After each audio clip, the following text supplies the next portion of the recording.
ভারতমালা বর্তমানে যে অবস্থা, গাড়ি ছোট গাড়িগুলা বাঙ্গিয়া রুঙ্গিয়া শেষ। গাড়ি মানে এক সপ্তাহ পরে শোরুমে ঢুকাইতে লাগে, এক সপ্তাহ পরে গাড়ি শোরুমে ঢুকাইতে লাগে। মানে গাড়িগুলার এত এক্সপেন্ডিচার বাড়িছে কয়েকদিন থাকিয়া, মানে কইয়া লাভ নাই। গাড়িগুলার এত মানে এক্সপেন্ডিচার বাড়িছে, রাস্তাগুলার এত মানে করুণ অবস্থা, যেটা মানে খুব বেশি বাচ্চারা, স্কুলের বাচ্চারা সাফার খতরা। সাধারণ একদম রুগী ডেলিভারির কোনো পেশেন্ট হইলে তো রাস্তাত মনে হয় ডেলিভারি হয়ে যাব, এরকম অবস্থা হয়ে গেছে। আচ্ছা, আর একটা বিষয় হইলো কি, কারণ অনেকজনে দাবি করছেন যে তারা যাওয়ার সময় গাড়ির নিচ লাগি যায় মাটির মধ্যে, এই ফলে মানে তার গাড়ি অনেক সময় মানে ক্ষতিগ্রস্ত হয়। এই বিষয়ে আপনি কি একদম সত্য কথা। মানে গাড়ির নিচের অবস্থা নাই, এটা মানে প্রতি আগে আমরা 2 মাসে 3 মাসে গাড়ি শোরুমে নিতে লাগতো, এখন প্রতি সপ্তাহে সপ্তাহে গাড়ি নিতে লাগে, সপ্তাহ 10 দিন পরে। এরকম অবস্থা, মানে খুব মানে করুণ অবস্থা, যেটা মানে আর ভাষায় বলা যায় না। তো এখন আপনি কি চাইছেন মানে যে এটা মানে সামান্য খালি চলাচলের ব্যবস্থা করে দিবেন অতি সত্তর যাতে এটা মানে আমরা মানে ঊর্ধ্বতন কর্তৃপক্ষ দৃষ্টি আকর্ষণ করিয়া যে অতি সত্তর যাতে এটা চলাচলের উপযুক্ত করিয়া দেওয়া হয়, স্কুলের বাচ্চাগুলার ভবিষ্যতের বিবেচনা করিয়া। ধন্যবাদ।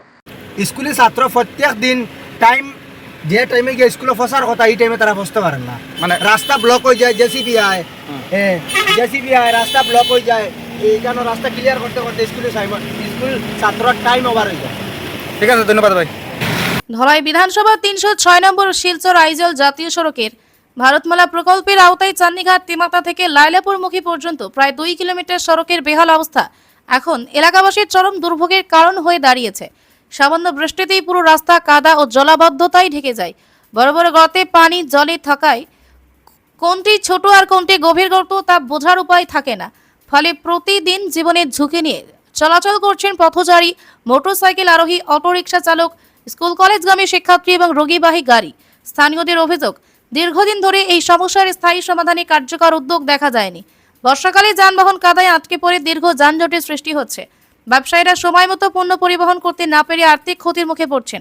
একই সঙ্গে জরুরি রোগীদের হাসপাতালে পৌঁছে দ্বিতীয় চরম ভোগান্তি পোহাতে হচ্ছে। এলাকাবাসীর দাবি, ভারতমালার মতো জাতীয় গুরুত্বপূর্ণ প্রকল্পের সড়কের এমন অবস্থা কোনোভাবেই গ্রহণযোগ্য নয়। তারা দ্রুত গর্ত ভরাট, রাস্তা মেরামত, সঠিক ড্রেনেজ ব্যবস্থা নির্মাণ এবং নিরাপদ যাতায়াত নিশ্চিত করতে সংশ্লিষ্ট কর্তৃপক্ষের জরুরি হস্তক্ষেপ কামনা করেছেন। প্রশ্ন একটাই, উন্নয়নের এই প্রকল্পের সুফল সাধারণ মানুষ কবে পাবে? এখন দেখার বিষয়, সংশ্লিষ্ট কর্তৃপক্ষ কত দ্রুত এই দুর্ভোগের স্থায়ী সমাধানে কার্যকর পদক্ষেপ গ্রহণ করে। 306 নম্বর শিলচর আইজল জাতীয় সড়ক আমরা বর্তমান অবস্থায় আছি। এটা হইল কি আমাদের এলাকা। তো এখন বর্তমান অবস্থায় দেখতে পারলাম মানে কি ধরনের জল রাস্তার মধ্যে। শুধুমাত্র জল না, এই যে পিছনে দেখতে পাচ্ছি গাড়ি যার, এই যে যেভাবে মানে কাদা হয়েছে, এই কাদায় সকালবেলা হরুতা স্কুলে যাইতে পারেন না। গাঁওগলির মানুষ বিভিন্ন ধরনের ব্যবসা নিয়ে তখন এই ব্যবসার লাগিয়েও কিন্তু অনেক সমস্যা হয়। এই যে গাথাটা বর্তমান অবস্থায় আছে আপনারা দেখতে পাচ্ছেন, এই গাথাটা কতটুক পর্যন্ত নিলে, আর এইভাবে যে একটা গাথা তা নয়, বিভিন্ন জায়গায় গাথা আছে। তো আমরা বারবার প্রশাসনের সামনে হোক বা যারা এই রাস্তা নিয়ে মানে দায়িত্বে আছেন কর্মকর্তা, তারার সামনেও কিন্তু আমরা অনেক সময় নজরবন্দি করছি। কিন্তু এই যে বর্ষা যেটা, এই বর্ষাটা কিন্তু আমরা খুব বেশি কঠিন অবস্থায় চলে। কেন আমরা যখন আইয়া উপস্থিত হয়েছি, উপস্থিত হওয়ার পরে এখানে একজন মহিলা তাই পড়ে গেছেন। পড়ার পরে মানে আমরা চাইছিলাম যে তাই তোরা হেল্প করা লাগে, কিন্তু পরবর্তীতে আমরা মনে হয়েছে যে তাই তো মহিলা মানুষ, তো যার কারণে আমরা আর পরে আগাইছি না। তো এইভাবে মানে একবার নাই, দুইবার নাই, এলা বারবার করিয়া মানে দেখা যায় মানে আমরা কষ্ট হয়। সবচেয়ে বেশি কষ্ট হয় ওই জিনিস যে আমরা ছোট ছোট বাচ্চা যেগুলো স্কুলে যেতে পারেন না, তারা স্কুলে যে সময় বাইর হইনি স্কুলে যাওয়ার লাগে, তখন গিয়ে মানে কাদায় পরিণত হয়ে যায়, তারা কাপড় চোপড় এই যে উপযুক্ত না রাস্তাটা।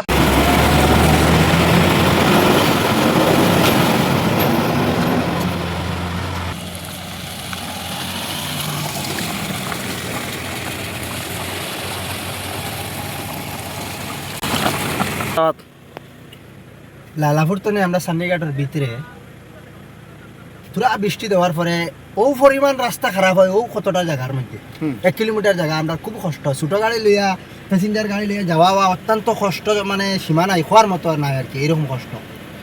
স্কুলের ছাত্র প্রত্যেক দিন টাইম যে টাইমে গিয়ে স্কুলে ফসার কথা, এই টাইমে তারা ফসতে পারেন না। মানে রাস্তা ব্লক হয়ে যায়, জেসিবি আয়, রাস্তা ব্লক হয়ে যায়, এই কারণে রাস্তা ক্লিয়ার করতে করতে স্কুল ছাত্রর টাইম ওভার হয়ে যায়।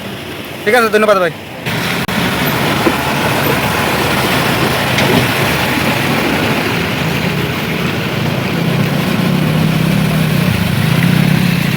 আধিকারিক যারা রয়েছেন এই রাস্তার তো তাদের সঙ্গে কি কোনো কথাবার্তা এই অঞ্চল থেকে করা হয়েছে, আপনারা বলতে পারেন কি? হাইওয়ে ইনচার্জের সঙ্গে আমার কথা হয়েছিল, উনি বলেছিলেন যে জিএসবি পালিয়ে যে সুন্দর করে এই রাস্তাটা আমরা নির্মাণ করে দেব, কিন্তু ওনাদেরকে আমি দেখতেই পাচ্ছি না কয়েকদিন ধরে। তো দীর্ঘদিন থেকে এই সমস্যা মানে রাস্তা দিয়ে আমরা দেখছি পুরো বর্ষা মরশুম, তো সে ব্যাপারে মানে আপনি কি বলবেন একটু স্থানীয় হিসাবে? স্থানীয় হিসাবে এটা বর্তমানে কিন্তু জিএসবি পেলে তারা এটা সুন্দর করে আমাদের চলাচলের উপযোগী করার জন্য এটাই আমি জে ইনফ্রাটেক লিমিটেডের কাছে অনুরোধ করছি।